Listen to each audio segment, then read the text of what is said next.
Welcome back, guys. Today is the 8th month anniversary of my FIIDO, and I am wearing my 8 Korean barbecue cap to celebrate the occasion and also to give you guys an update on my current state of the FIIDO, something that I have been using on a daily basis. I've kept it outdoors for the last 8 months, and I just wanted to share with everyone. I'm pretty sure that most of you are actually quite interested in how it's been holding up. I think it's an undeniable fact that e-scooters in general is actually although it's infamous for a lot of wrong things, like young people get into accidents and everything, but I guess the more positive things that it brings along with them are the convenience. So I mean, people in Singapore, we hear so much about electric vehicles overseas, especially Teslas. I can assure you that a lot of Singaporeans actually love Teslas.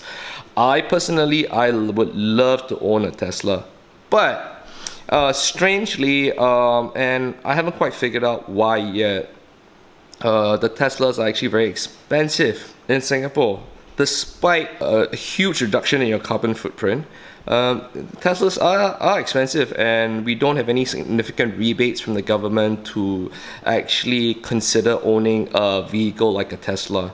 So as much as possible, I will eventually want to own a car or a vehicle that goes pure electric. But until that day comes, I think PMDs are the next best thing. And I guess that's the reason why a lot of Singaporeans are actually quite fixated about all these toys or PMDs, personal mobility devices. Sorry, I shouldn't be calling it toys. But yeah, and that really is the basis of my fascination as well. I would have to pay for registration going forward. But other than that, the cost of maintaining my FIIDO is essentially zero. I've posted videos before in the past about just up here about me charging all my PMDs all at once, and it's crazy how much it actually costs. It's like a fraction of what you would pay to top up a vehicle, in terms of an equivalent in terms of fuel. Let's get on with the update of my FIIDO right now.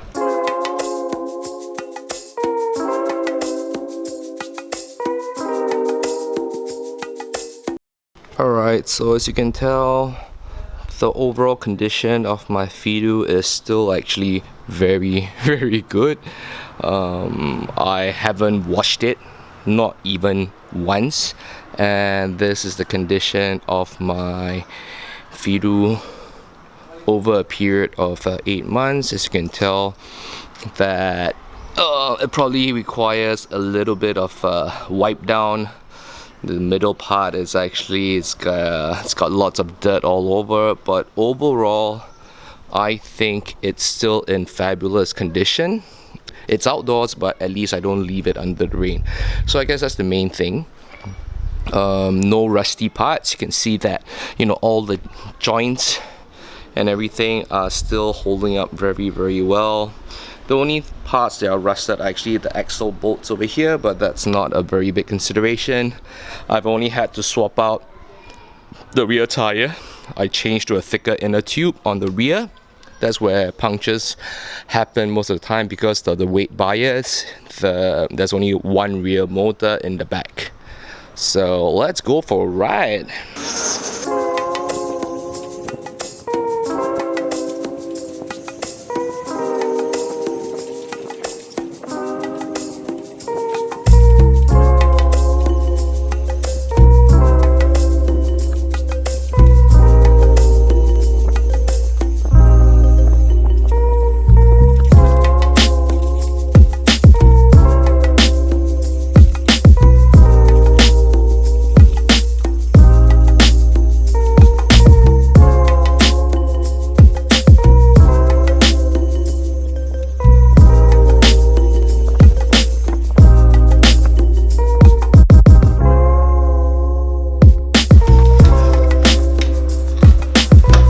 Alright, I hope you guys like that little snippet. My goodness, it's like 2 6:30 in the afternoon, and it's really quite warm and I'm perspiring.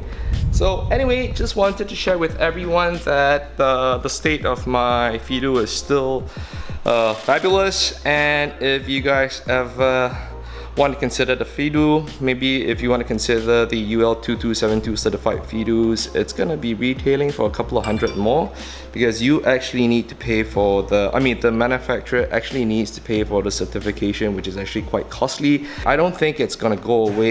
It's impossible to go away. I would encourage anyone who's watching this video to go out and get a PMD right responsibly.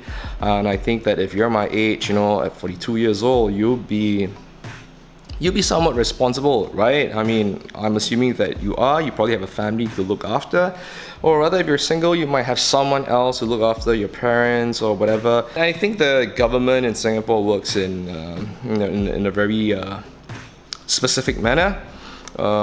If you're gonna have, if there are gonna be cases of accidents going up, then they will again, make the adjustments and then impose a lot more fines, a more severe punishment for the perpetrators, because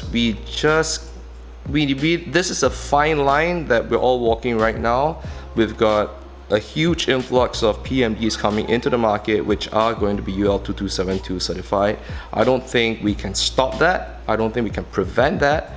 But if accidents are going to happen, if young people, are going to ride irresponsibly, then I think punishments in general will get more and more severe. Worst case scenario, they may even go as far as to impose an age limit for all PMD riders. So that's something to really watch out for. And if you're a young person watching this video, please ride responsibly. Going fast or like having little funny races on your e-scooters, it's just an absolute waste of time. I think the real use case for an e-scooter is to really give you the convenience, and really give you that, and really save a lot of money in the long run.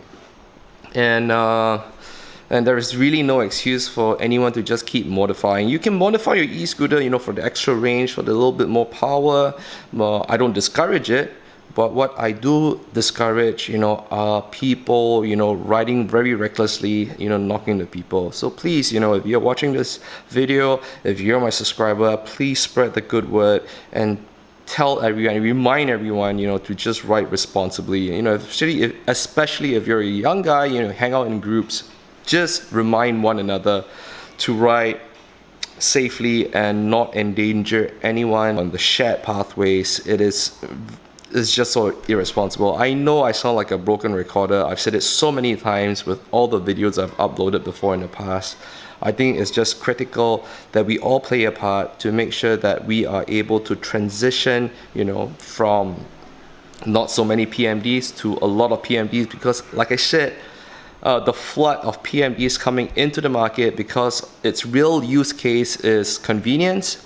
Just imagine if you make an order on your Food Panda or on your Deliveroo, with more PMD riders, obviously you're going to get your food a lot faster. There are going to be more establishments that will open up delivery channels to your area.